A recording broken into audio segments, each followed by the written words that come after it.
Magandang araw mga kaibigan.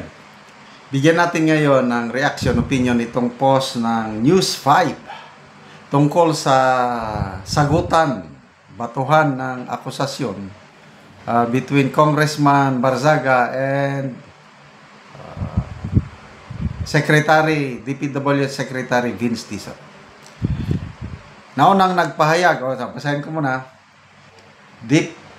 Department of Public Works and Highways Secretary Vince Dizon responded to Cavite 4th District Representative Kiko Barzaga's statement that the Secretary is allegedly close to House Speaker Martin Romualdez. Ito yung exact word ng kongresista.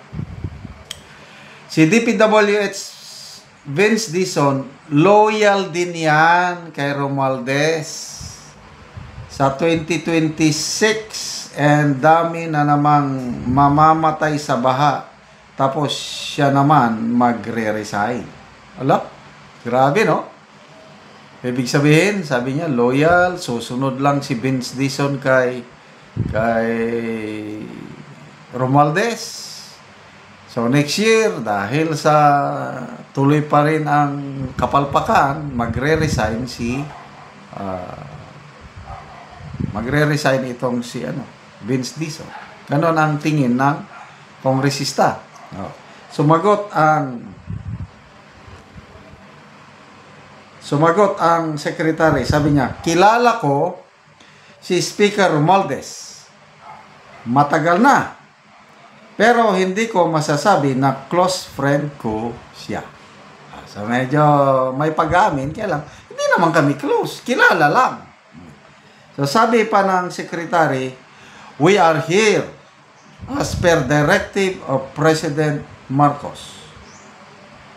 And the President says we don't have anything to do. Whoever should be responsible will be responsible. Ito ang aking comment. Ako, believe ako kay Secretary Dizon, yung kanyang integrity, ang kanyang paninilbihan.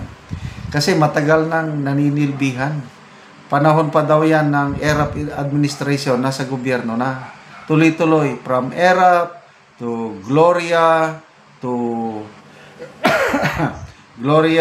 Aquino, Duterte, panglimang administrasyon na ito. Ibig sabihin, matino.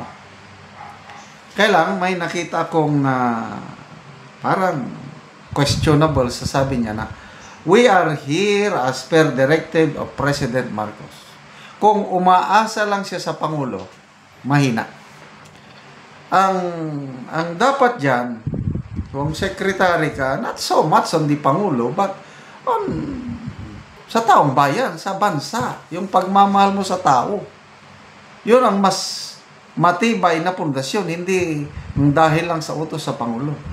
Kaya matapang itong si Congressman Barzaga dahil ang ipinaglalaban niya ang mga tao. Sabi nga niya, kahit ikulong niyo ako, hindi siya natatakot. Kasi alam ko, mananalo ang taong bayan laban kay Romualdez. So, ang kanyang inaasahan, hindi mga politiko, hindi kanino. Ang inaasahan niya is the sovereign will of the Filipino people. Nako, walang makakatalo sa ganyang prinsipyo sa buhay. So, ulitin ko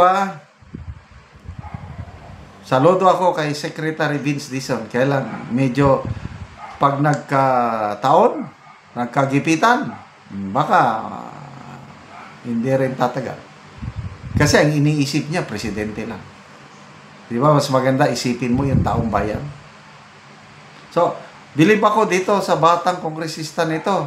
Lahat binabangga niya na nung nagsimula siya. Romualdez, inuuna niya. Isinunod niya si Senator Vic Soto, Senate President na yan. Sabi niya, diskaya lang ang kaya mo. Takot ka kay Romualdez. Pati Lacson, hindi niya pinalampas. Hinamon niya, imbitahan nyo si Saldico at Romualdez sa Blue Ribbon Committee. Kung kaya nyo, Eddie Goods, saludo kami. But kung hindi mo makayang imbitahan si Saldico at Romualdez, parehas ka lang din kay Senator Soto. Grabe. So ito na naman ngayon.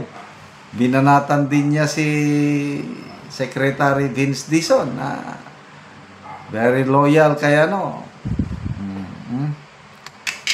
So ano kayang mangyari dito sa... Okay, magbasa tayo sa comments. Ang dami ng sumusuporta kay Congressman Libeste. Congressman Leandro. Siya na yung Gen Z. Siya na yung boses ng kabataan.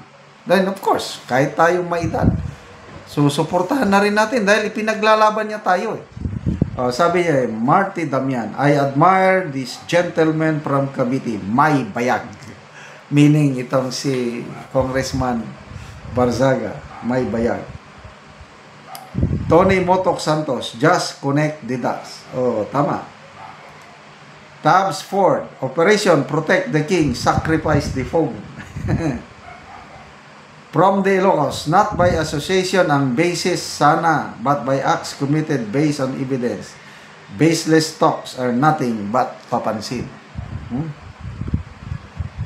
Antonio Manlangit, I agree with Secretary Dizon for as long as you're doing the right decision as Secretary DPWH, implementing what is right for the people, no problem. Still, the trust of the public will be yours.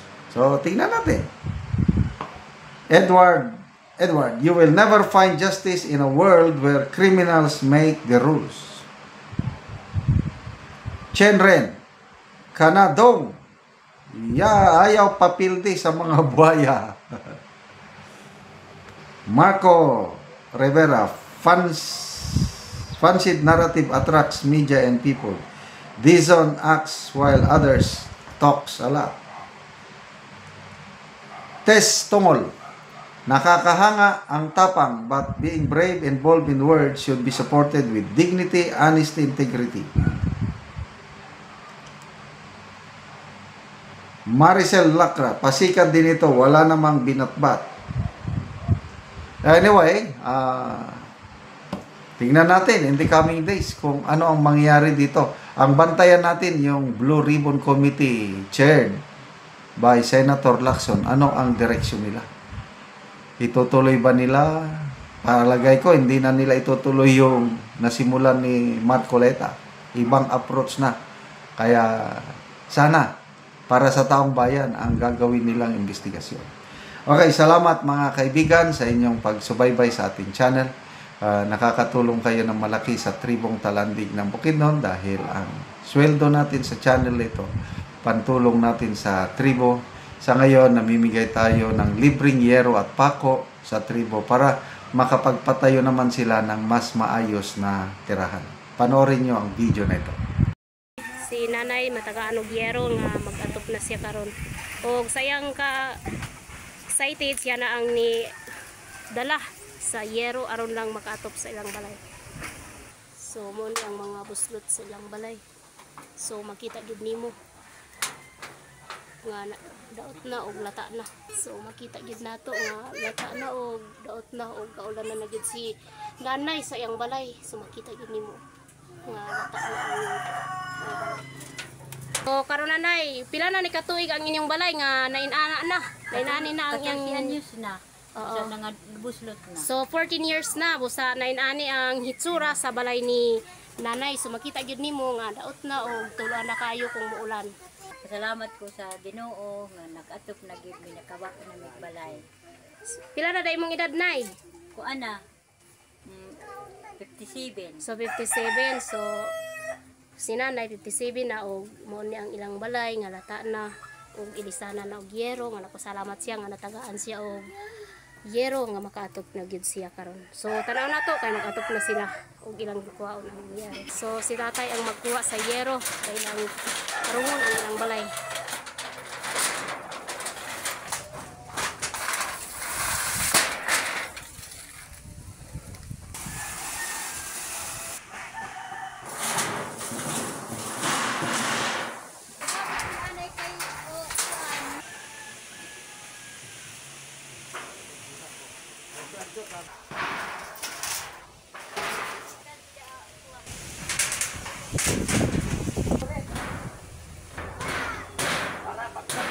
So karon no managyod og atop ang balay ni nanay.